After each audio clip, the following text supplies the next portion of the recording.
करावे पूजन, राखावा सन्मान, राखावा सन्मान भूपतीचा।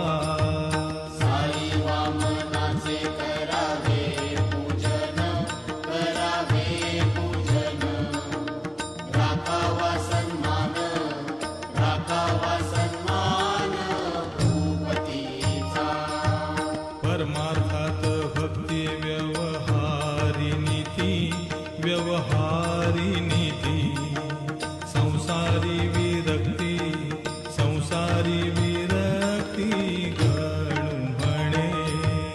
परमार्थात भक्ती व्यवहारी नीती, व्यवहारी नीती, संसारी विरक्ती, संसारी विरक्ती गणू म्हणे। गुरुपाठाचे हे अभंग 25, हे अभंग 25, जपता होय नाश, जपता होय नाश पातकांचा। गुरुपाठाचे हे अभंग 25, हे अभंग 25, जपता होय नाश, जपता होय नाश पातकांचा। गुरुचे पवार